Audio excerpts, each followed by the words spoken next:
Hey there, everyone. Welcome into the Fastlane. I am your host, Dustin Green, joined by my co-host and my right-hand man, Mr. Nic Gelyon. Nick, how are you, sir? I am very good, Dustin. How are you doing today? I'm doing very, very well. We got finally some nice weather here in Western New York. Yes, we do. We do. And we're going to talk about that a little bit coming up. But yeah, I am doing great today. It's a beautiful day to be alive, Dustin. It really is. It is. It's a fantastic day to be alive, and we have a packed show here on the Fastlane on this beautiful Sunday afternoon. Today on the Fastlane, what do we have? But before we get there, let's go to social media. You can find me, your head news staffer, Dustin Green, on Twitter at Dustin Green News. You can find our news director, Cassidy Sabathas, at Twitter at Cassidy Cabal and on Instagram at Cassidy.Cabal. Nick, where can you find our station manager, Tom Sipe? All right, we can find the station manager, Tom Sipe, at Tom Sipe on Twitter and on Instagram at Tom_Sipe. And you can find the station as a whole at WSBU on Twitter and on Instagram at @thebuzz_SBU. So now I'll tell you what's coming up today in the Fast Lane, Dustin. Today on the Fast Lane, Dustin and I talked to Cattaraugus County Health Director, Dr. Kevin Watkins, in his monthly update here on WSBU. We get his thoughts on the new COVID-19 variant, the chance of St. Bonaventure students staying at school throughout the semester, and more. You don't want to miss that. That'll be at 1:20. Also, we speak to Olean Mayor Bill Alio about COVID-19's effect on revitalization efforts in the city. Will walkable Olean be affected by COVID-19?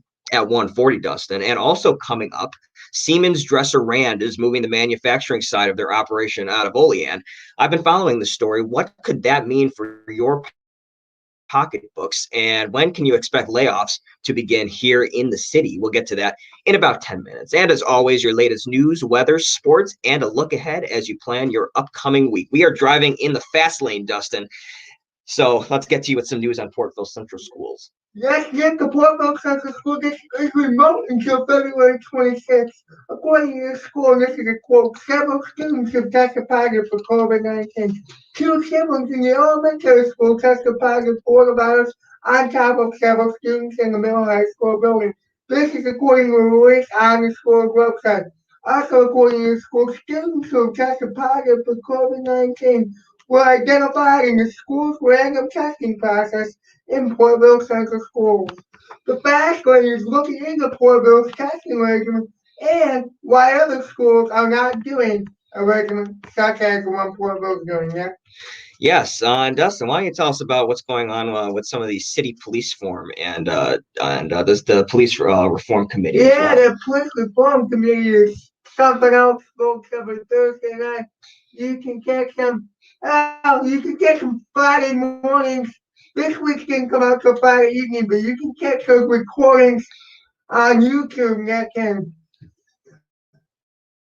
Mayor Bill Alio spoke with us a little bit about that this week too, telling us that the city of Olean Police Reform and Reinvention Collaborative and had their tech meeting Thursday. Mayor William Alio told the Backlane the committee work is going, and I quote, very well. Alio says he's reminding his committee their work must take the Olean community into account. Over the next for more on this. Yeah, thanks, Dustin. One of the hottest debate topics among this new police reform committee is the presence of a civilian review board, which is a board with a goal for full transparency in the police department. The mayor told Dustin and I he is in support of the board. Let's take a listen. That the city residents have come increases in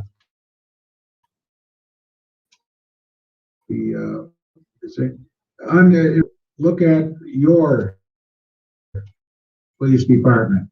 Okay, so I keep reminding the board, the committee, that that we are not New York City. We are not a major metropolitan.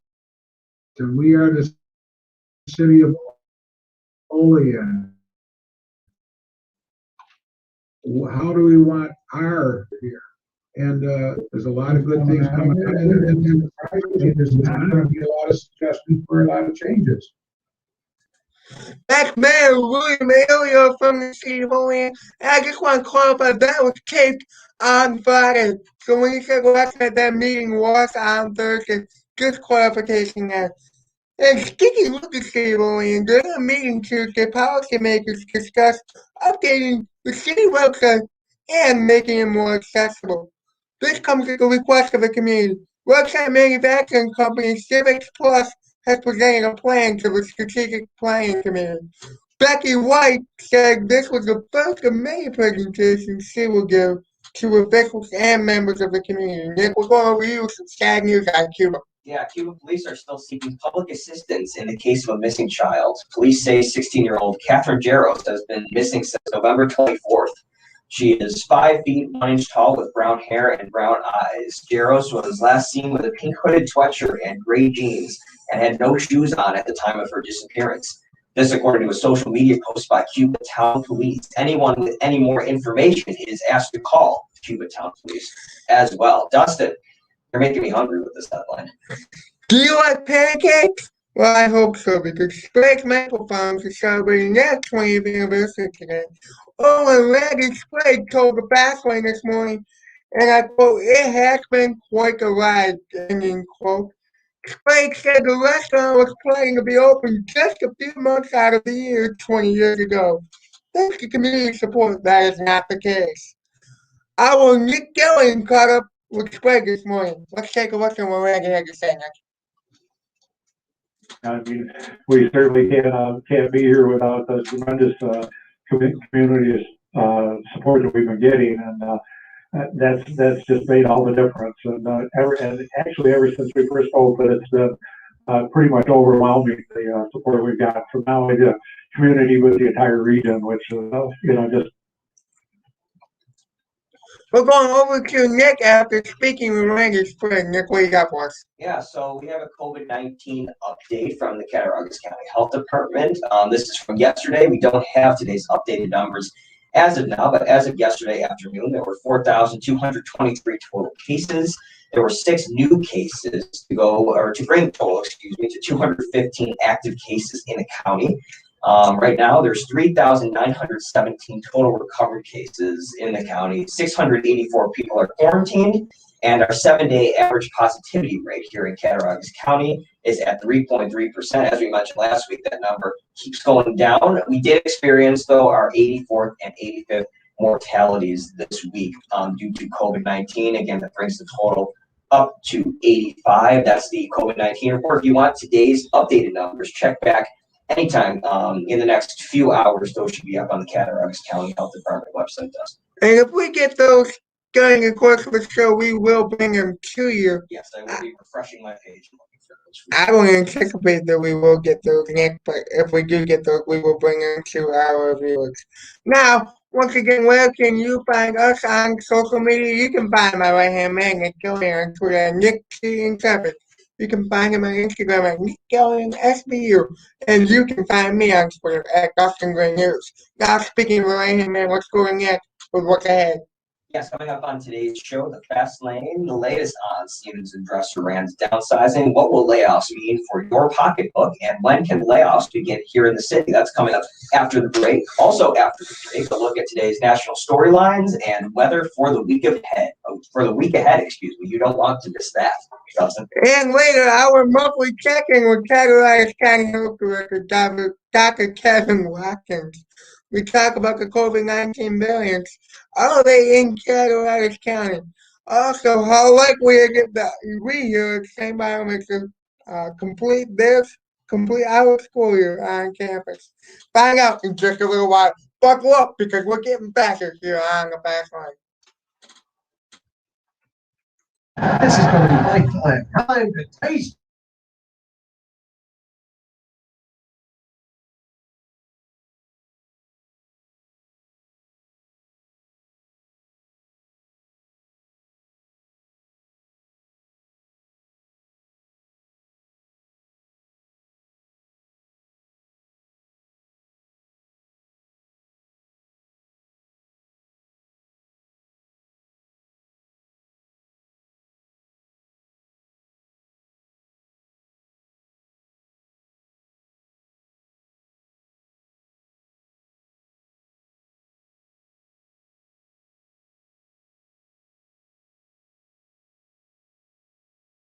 Back to back on WSB 88.3 FM. The Siemens Structure Land Manufacturing Facility in Olean, New York is downsizing. Over the next year and a half, Siemens Energy will be laying off several employees. Nick, we're going over to you. All right, now let's see if I could find this package. Let's see if this is it. Let's see if this is it. Responding emotionally. That is not it. That is not our Siemens Dresser Rand package. I don't know what that is exactly. I'm looking for it here on our machine. Should be up here. Should be up here on the machine. Okay, I got COVID-19. I have Mayor Bill Aleo. Okay, there's Mayor Aleo again. There's Dr. Watkins. There's all right. I guess we're going to have to skip past that for now. Let's go to the national headlines. I will try and get that on here in just a second. Why don't you go ahead and get that? That would be great. That would be great. Well, first, let me read this first national headline here because we do have this. So we'll play that package real quick. So the big COVID-19 story this week, with extreme weather still gripping parts of the United States, officials are sending out a warning. COVID-19 vaccine shipments and deliveries are being delayed. Mandy Gaither from CNN explains what that means for you in a CNN Health Minute.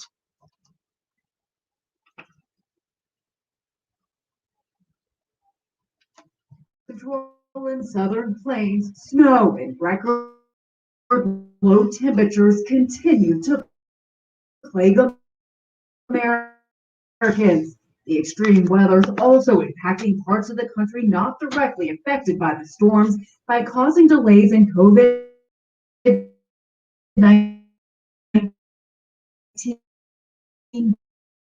vaccine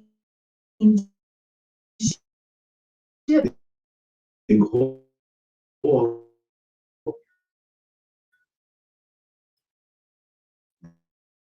The weather possible could impact that. The weekend.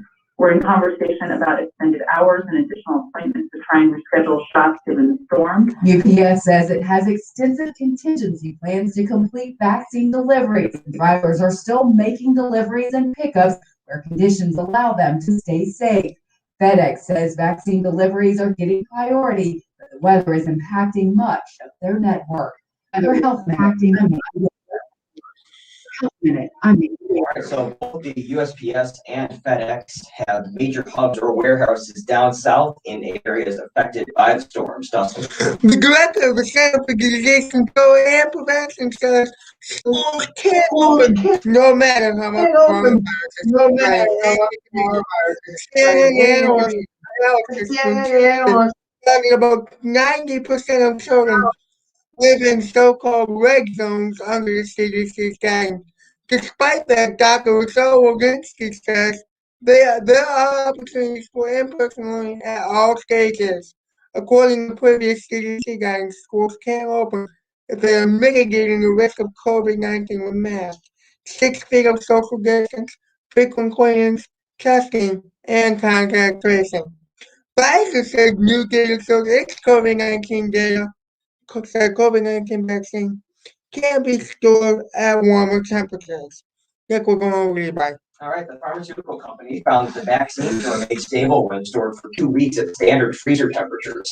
That's between negative 25 degrees and negative 15 degrees Celsius. Right now, the vaccine is approved to only be stored at normal refrigeration temperatures for up to 5 days and can only last up to 6 months in an ultra-cold freezer. Pfizer submitted this new data to the Food and Drug Administration. It hopes that the new 2-week storage option would help vaccine centers and pharmacies manage their supply easier. The data will be submitted to global regulatory services within the next few weeks. Dustin, there's going to be a very familiar face at the Conservative Political Action Conference, right? That's right. There will be a very familiar face and voice at the upcoming CPAC. And former President Donald Trump is scheduled to speak at next Sunday's event in Orlando, Florida. A source with connections to the matter says Trump will, quote, be talking about the future of the Republican Party and the conservative movement. Trump is also expected to comment on the Biden administration's international and border policies. This will be Trump's first public appearance since leaving the White House on January 20th. Meanwhile, the former Vice President Mike Pence was also invited to speak at CPAC. He has declined to do so. Sources say organizers are hoping to change Pence's mind. However, a source close to the former Vice President says Pence plans to stay under the radar for the next 6 months. Nick, we're going over to you. Something about Apple here.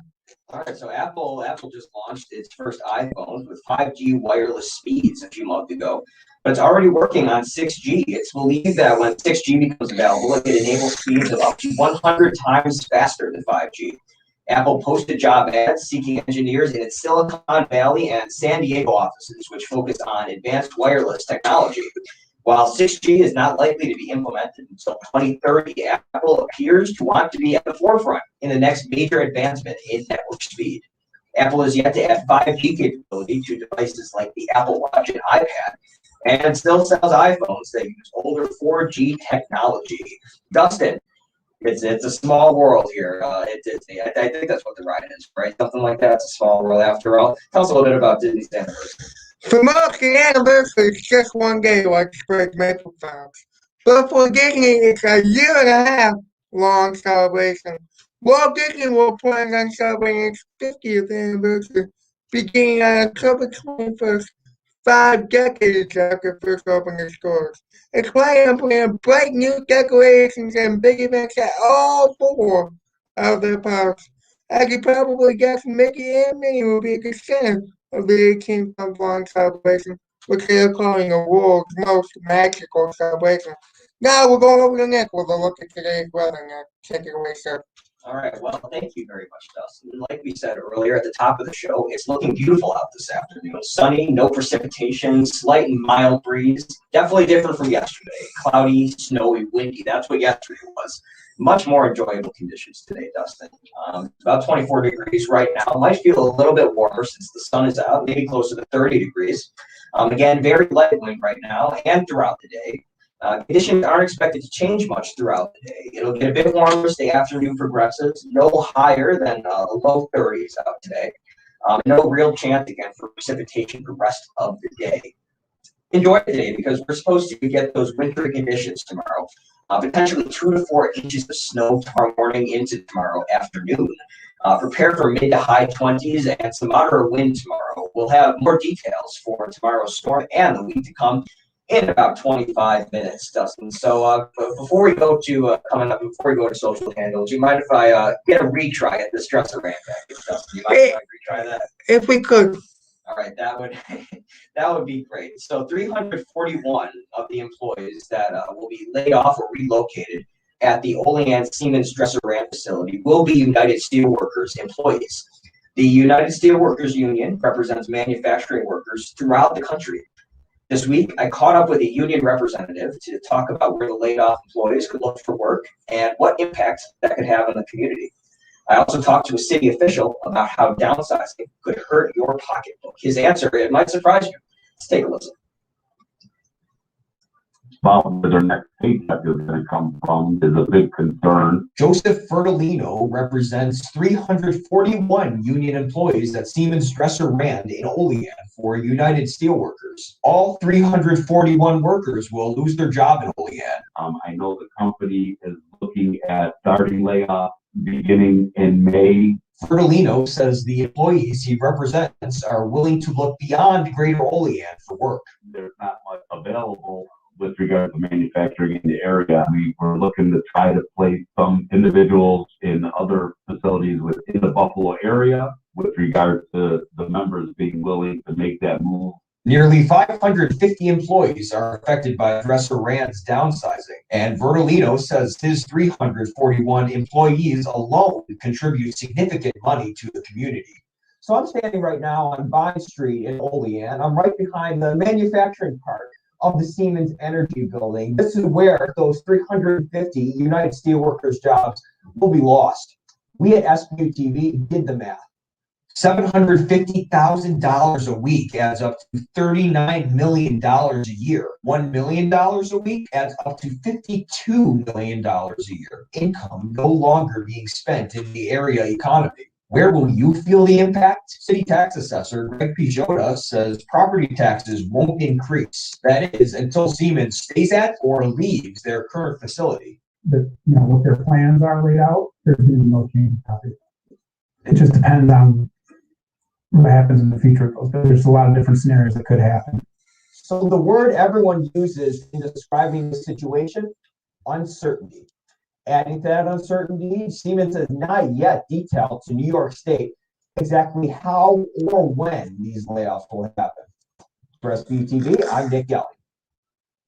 Coming up, first of all, thank you. Coming up, you want to know the outlook for COVID-19 in the greater Olean community? Dr. Kevin Watkins is the man you need to talk to. Well, we took care of that for you. We talked to him for you. You'll hear from the Cattaraugus County Health Director next. And later on, Olean Mayor Billy Leo makes another appearance here on the Fast Lane. On COVID-19's effect on Olean's rehabilitation efforts, plus sports, weather, and information to help you plan ahead for as the next week approaches.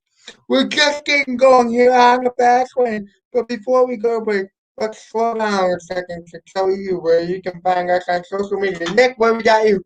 All right, well, we can find Dustyn Green on Twitter at Dustyn Green News. You can find me on Twitter at Rapid and on Instagram at Nic Gelyon SBU. And Dustyn, we will be right back on the Fast Lane here on WSBU 88.3 St. Bonaventure.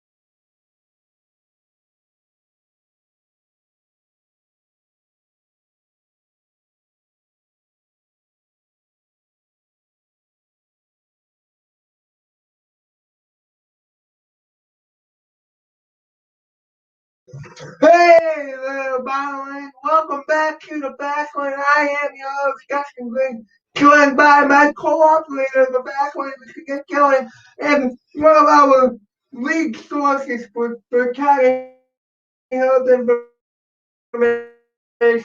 You can take a listen to one of my good pals now, Dr. Kevin Watkins.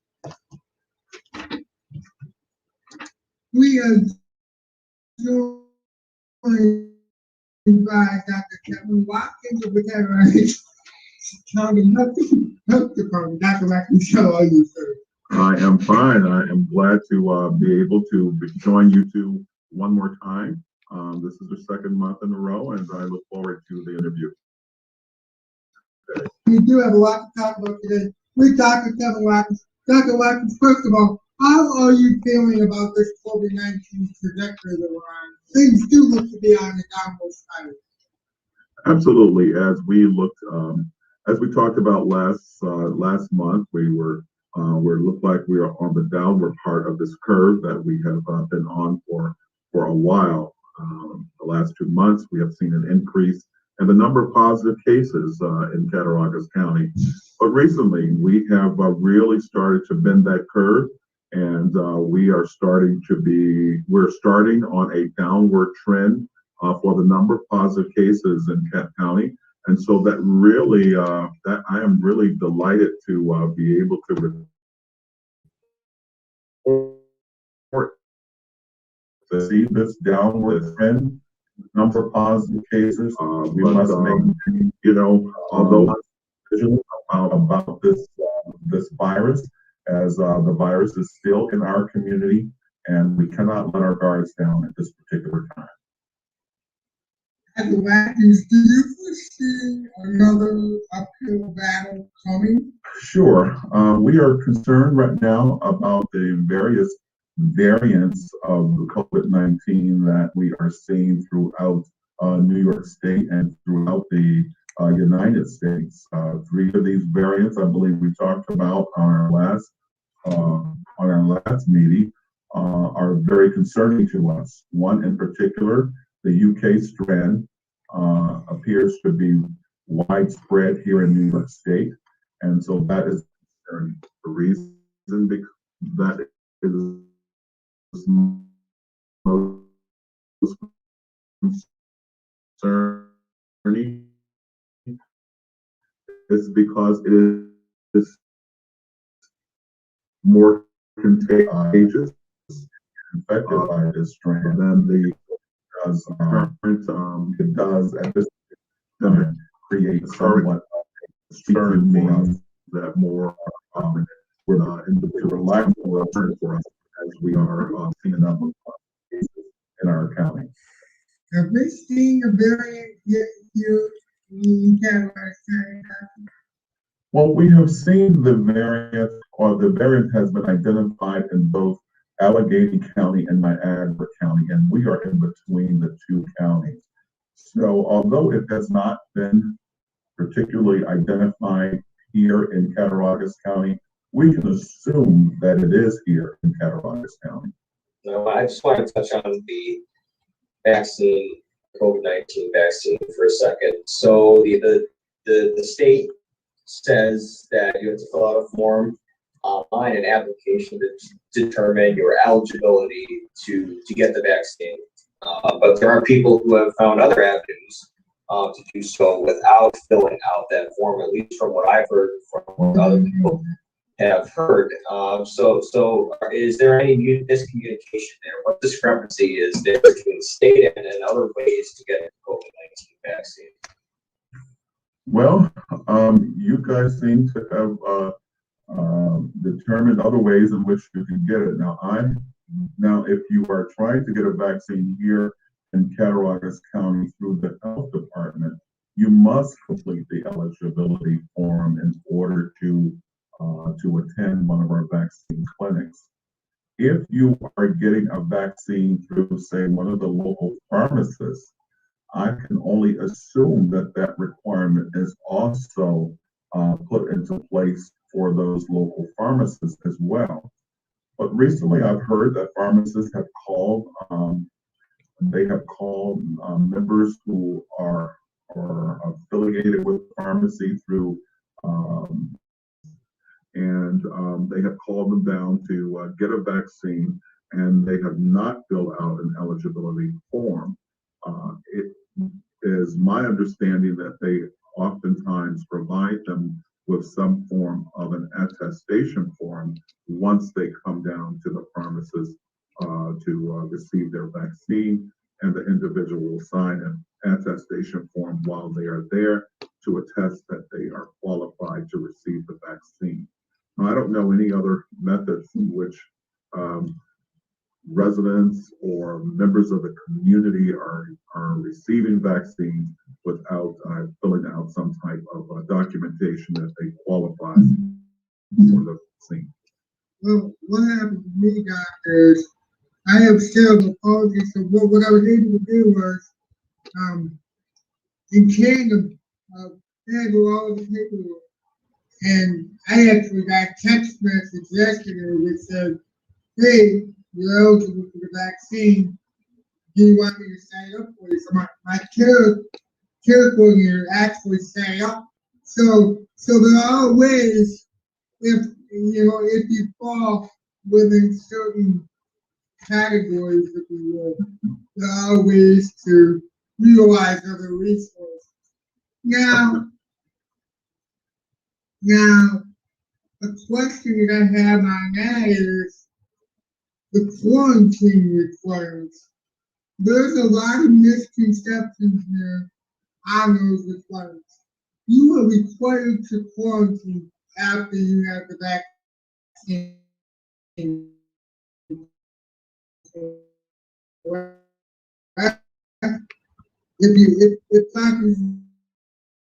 If I have the vaccine, I'm the. Well, if you have had 2 doses of the vaccine and your last dose of the and you have passed at least 2 weeks of your second dose of the vaccine, then we will not require you to quarantine if your second dose was in the last 90 days of that exposure. Thank you very much, Dr. Kevin Watkins here on the Backland, your premier news source for everything environmental and greater Raleigh area. Stay with me here on the Backland here for the WSB.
Finally, I am your host, Dustin Green, joined by my right-hand co-host, Mr. Nic Gelyon. I'd like to thank real quick before we go any further, Mr. Tom Sipe, back at working his tail off with our simulcast. Tom, thank you very much for doing what you do. Very much appreciate it because the show's not easy to do.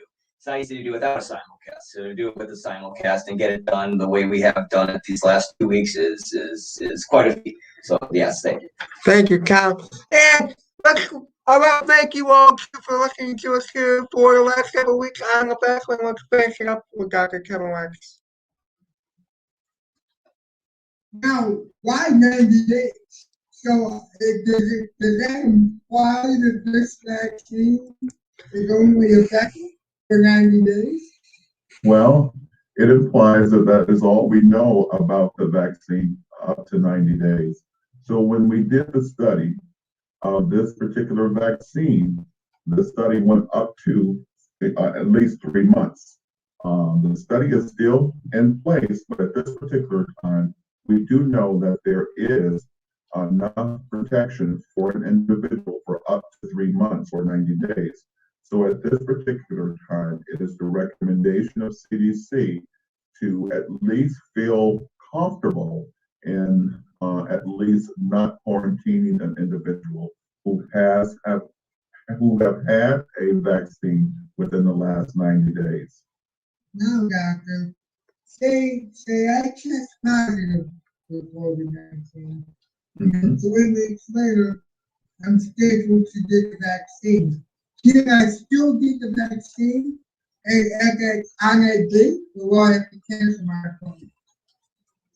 Well, absolutely. You can get the vaccine up to 14 days after you have tested positive, or 14 days after your last day of isolation.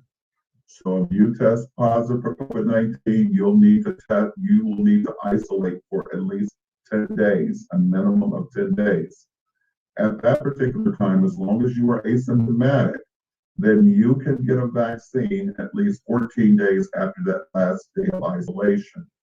Our recommendation, however, is that you not receive the vaccine until at least 90 days after your last day of isolation if you have previously tested positive, because CDC reports that you have enough protection for at least 3 months or 90 days. And so while we are at a limited supply of vaccine, it really helps the supply of vaccine if those individuals who tested positive not get vaccinated until 90 days after their positive exposure. Doctor, how confident are you? We're almost to March, and we got one more week of February to go here, and we'll be in March. So how confident are you that St. Bonaventure is going to make it all the way through their 15-week semester? Well, they're doing an excellent job. The prevalence of the virus has started to decrease within our community. We are not seeing a large number of positive cases on campus at this particular time. So I'm pretty confident that St. Bonaventure should be able to at least make it to the end of the semester without any interruption at this particular time. Now, what's the biggest difference here? This is a question. I don't apologize for that. What's the biggest difference between this semester and last semester? Last semester, St. Bonaventure made just 4 days out from their Thanksgiving break before sending students home. You seem to have a little bit more optimism than you did last semester. Why? Why is that? Well, there has been as you know, as we ended the early your last semester a little early, there were a number of positive cases, and those cases continue. So we had quite a few exposure to the COVID virus among students at St. Bonaventure. Now, because of those previous positive cases that occurred on campus, we are pretty confident now that the number of individuals who are being exposed to the virus are fewer. There are fewer individuals, I think, because individuals on campus are now more aware of COVID-19. Last question here, Doctor, is going away from St. Bonaventure just a little. Do you have a response to, in the last galaxy, is going away just a little. Do you have a response to that, and how do you feel about this report that has surfaced over the last few weeks? Well, I don't really have a response to it as much as I do want to say that the nursing home is a very vulnerable population. And what has happened in our nursing home is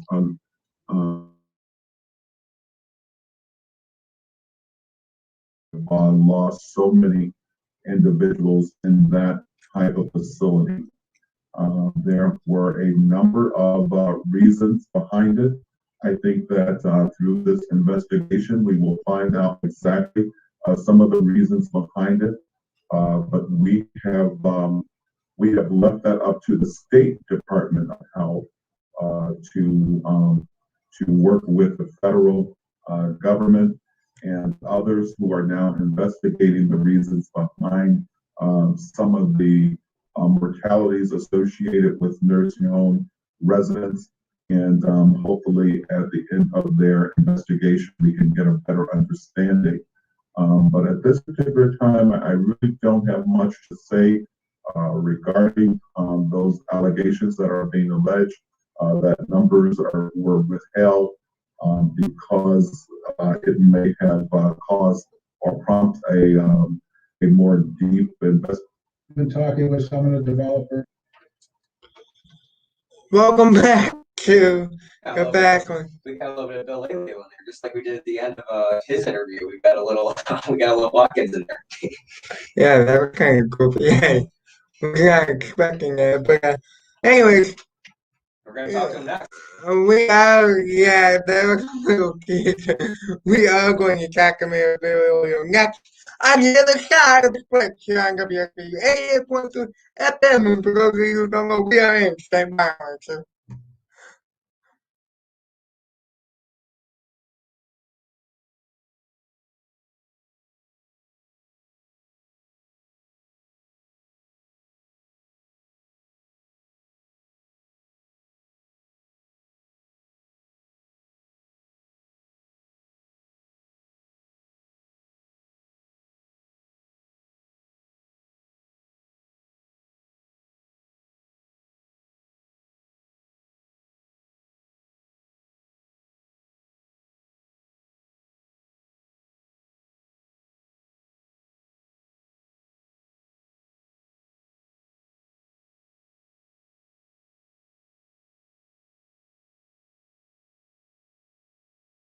Some more elected officials, let's go to Mayor Bailey, who shares his thoughts on walkable and possible delays. Not anticipating any delays this month, but you never know when COVID-19 has started attack. And let's talk to them on increase in property taxes next.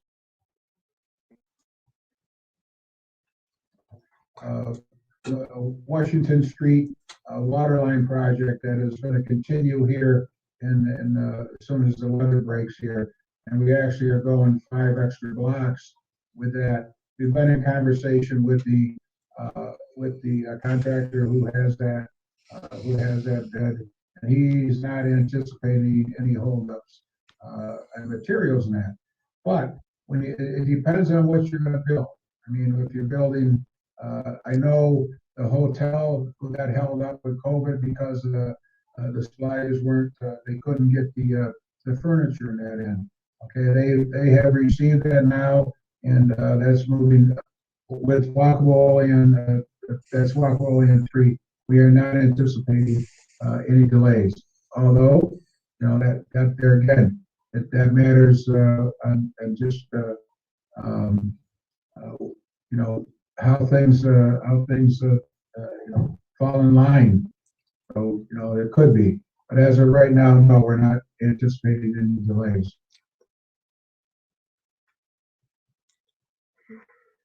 To maintain the existing services that the city residents have come accustomed to having. It's increases in the medical insurance. It's increases in retirement. You know, and it's you know, there's in there we had 2 of our labor unions got a percentage raise in there. So it's all stuff that that's you know that's you know, basically your you know, just every year expenses go up. So there's no surprises in there. We did increase some revenues that we feel will bounce back because in the current budget we are seeing more sales tax than we anticipated. So it's just a lot of things that happen. Welcome back to the Backlane. I am your host, Dustin, joined by my co-host, Mr. Nic Gelyon. Just wanted to give you guys just a clear picture of what we were talking about in the beginning, because it may have sounded a little confusing. We were talking about increase in property taxes with Mayor Bill Elio. Now, next week, beautiful. We're going to in Western New York, but not tomorrow. No. Tomorrow, if you listened earlier, you heard me say we are expecting 2 to 4 inches tomorrow afternoon of snow, tomorrow afternoon, tomorrow morning into tomorrow afternoon. And it's also going to be a little bit blustery tomorrow as well. Yeah. 2 to 4 inches, not that much. It's not that much for here, but still. So you're prepared for your week ahead. So you're prepared for your tomorrow. You know, you're gonna have to brush the car off probably in the morning. You're gonna have to, you know, dethaw the windows a little bit. So yes, we are going to be expecting some snow tomorrow morning into tomorrow afternoon. afternoon, but it's going to be a little bit warmer. It's going to warm up as the day goes on, actually, which is why the snow is going to stop. The high is going to be 37 degrees. The low is going to be 29 tomorrow. Again, 2 to 4 inches of snow, but that will stop as the day goes on. And the temperatures are going to stay up there, Dustin. The temperatures are not going to go down this week, where we could get up to 50 degrees by the time Wednesday rolls around, with not much precipitation either. Maybe a little snow here or there, some flurries. But we could get up to 50 degrees, and then we're going to start going back down in the temperature department as the week goes on. We're going to stay in the mid 30s as the week goes on. Little snow, though, as we go through the week. Not much snow to talk of. I guess they're going to dump all the snow on us tomorrow, Dustin. Again, light winds throughout the week. It's pretty much going to be a very consistent weather week, I think. Not much snow, sunny, warm, relatively warm this week. So it's going to be a nice, beautiful week. I'm really excited to get out there and maybe do something this week, Dustin. Okay, and hey, we should be able to get to Davidson this week. Let's no weather going. Now, why don't you tell us about what happened in sports yesterday and the last few days, Dustin? Well, it's been a hellacious week at the sports media major, so I'd be happy to give you a rundown. The St. Michael's women's basketball team lost a tough game yesterday against the Rams from Rhode Island. The final score was 69-49 Rhode Island. Ayala looks led the Brown White Bonnies with 10 points in the contest. The Bonnies did not attempt a free throw in the game. Wow. I don't know if I've ever seen that before. No, I don't know if I've ever seen that before either. They didn't attempt one free throw. Well, that means they didn't miss one free throw either. So, right. I don't think I've ever seen it. On the men's side, things are looking a little bit different for Mark Smith and his team were preparing for a critical matchup with the Davidson Wildcats as we speak. The game will serve as the first part of a home series for the two teams. With the win this afternoon, the Bonnies will be in position for a share of first place. The NCAA has announced they will allow a limited number of fans to attend March Madness in Indianapolis, and the Atlanta Tenants shifted the gates of their championship tournament. The men will play all games leading up to the championship March 3rd, 4th, 5th, and 6th in Richmond. And as scheduled, the championship game will occur on Selection Sunday, March 14th. Something coming out on that too.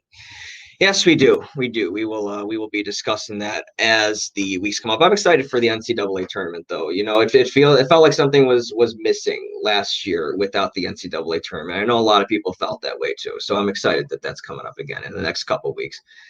And by the way, if you give me just a moment to ask you if there's something you want to hear about, please hit me up on Twitter at Dustyn Green News, and I will go into our rundown. Again, that is Dustyn Green News, Dustyn with a Y. It doesn't quite get those privileges just yet. I will handle all of that next. Okay, all right. Well, you can also you can also find our new Twitter account. Oh, geez, I'm choking. Our new news department Twitter account, Bond and New News. You can also reach out to us through that account as well. Feel free. Tell us what you want to hear about. We will cater to your needs because that's what we do as news people. We cater to what you need. You got something you want to know about next week? You want to know about that Portland School District random testing? Why looking? But tell us what you want to know about. Yeah, we are looking into that for sure. And on the other side, we got some planning to do for the week ahead. Stay with me. And yes, here on WSB 88.3 FM, the Buzz.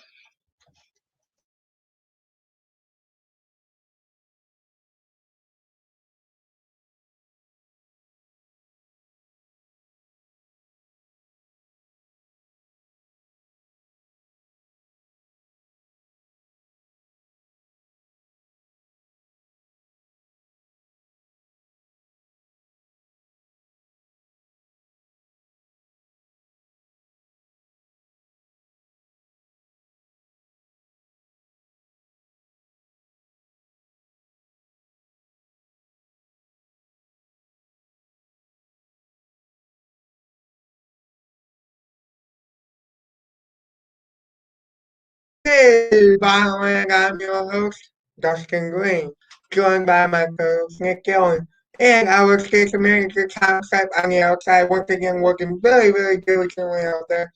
Once again, thank you, Tom. And Byron, I know I have a busy weekend. I think members of the community too, Nick. Oh yeah, oh yeah. So we don't get a winter break here at St. Bonaventure this year, Dustin. Unfortunately, we do not get a winter break or a spring break. We do get some mental health days, but the kids out in the community are going to get they're getting a little bit of time off last week, right? That's right, dear kids. If you do, don't forget to stay alone. Most area schools return to school this week after midwinter break. And I say most because don't forget Portville Central School District is remote until the 26th of February. And I forgot to mention in that original headline, the BOCES students from Portville Central School District are not permitted to attend the BOCES program until the 1st of March. So that will be next week. That's a good piece of information there. So the Olean Police Reform and Reinvention Committee will meet on Thursday, as they do every Thursday. This will be their 11th meeting, I believe, according to the mayor. They will hash out the details of a civilian review board. I don't know if I did this earlier. We should probably clarify what a civilian review board is for the people who don't know. So they're tasked with keeping the police departments completely transparent and filing complaints if there's ever a complaint to be had against the police department. That's the job of a I don't know if there would be here. It'll be interesting to see. It will be, and I know you follow that very closely, the civilian review board talks. So yeah, that'll be really interesting, doesn't it? So I'm hoping that I will look folks into this and see if they're going to publicize that meeting for you, because that meeting will be an in-person meeting. I don't think it's going to have in-person attendance, but I will see if there will be a recording. I'm not sure on that, but I will reach out to Mayor Elio on Monday. All right, we will look into that. So vaccine rollout continues across the nation as well. The Cattaraugus County Health Department is holding a first dose vaccine clinic at the Seneca Allegheny Event Center on Thursday in Salamanca. This clinic was rescheduled from last Thursday due to weather. So if you had your appointment rescheduled, that will be in Salamanca at Seneca Allegheny Events Center on Thursday. That's where you can get your first dose of the COVID-19. I'm sure it's booked up now, but I'll always take a look and see if it is not booked up, but I'm sure it is next, because those things have been booked pretty quickly. Right. Ice skating has returned in the Stevo land. There is a maximum capacity of just 50 skaters with 25 couples. Contact the rec center for more information. Yeah, that sounds fun. Before we get out of here, please tell our viewers and listeners where they can find us on social media. All right, so they can find me on Twitter at Nic G Intrepid. You can find me on Instagram at Nic Gelyon SBU. You can find Dustin on Twitter at Dustin Great News. You can also find him on Instagram, but he's not active currently on his Instagram. We're working on that. Though. So you can find our news director at Cassidy Kava on Twitter and on Instagram at Cassidy.Kava. You can find our station manager, who we've been mentioning throughout the show, is doing a great job of producing the simulcast here for us. You can find Tom Sipe on Twitter at Tom Sipe and on Instagram at Tom_Sipe. And you can find the station at WSBU on Twitter and on Instagram at The Buzz_SBU, and be sure to follow WSBU. Thank you. Be sure to follow also our news department Twitter account, Bonnet Noon News, where you can catch up with us. You can find all the latest news information there. And so yeah, that's where you can find us on social media. You can find us Twitter, Facebook, YouTube, and Instagram live simulcast produced by the one and only Tom Sipe. You can find us here every Sunday, either at 1 p.m. or 4 p.m. Pretty soon. Pretty soon at 4 p.m. window will be gone, and you will see us at 1 p.m. every Sunday afternoon. I'm actually looking right now to tell you. And please spread the word. If you're listening, spread the word. You don't have to listen to us on the radio. You don't have to listen to us on the live stream online. You can find our simulcast, like Dustin said, on Facebook, on Twitter, and on YouTube. I had a fun time today, Dustin. How about you? Yeah, I did too, Nick. I'm looking right now so that I can tell our viewers when we will be on for next week. So I believe it'll be 1 p.m., but I'm double checking it now. That's definitely good to check. I think it'll be 1 p.m. too. But yeah, if you can find that in the next few seconds, that would be great. And then it'll all be if everything is still like tournament. So we'll let you know for our social media. That sounds great, Nick, doesn't it? The 1 p.m. window? I believe that sounds right. All right. Looks like, unless there's a women's game, it does look like, I'm looking right now, folks, we will see you on Sunday afternoon. Come on. We will see you Sunday afternoon at, what's the date? The date is 20th. We will not see you at 1 p.m. We will see you at 4 p.m. after the 2 o'clock tip-off. All right, we will see you at 4 p.m. next week here on the Fast Lane here on WSBU St. Bonaventure. For my host, for my coach, Nic Gelyon, and my producer, Tom Sipes, I'm saying so long. I'm Dustyn. We'll see you next week, everybody.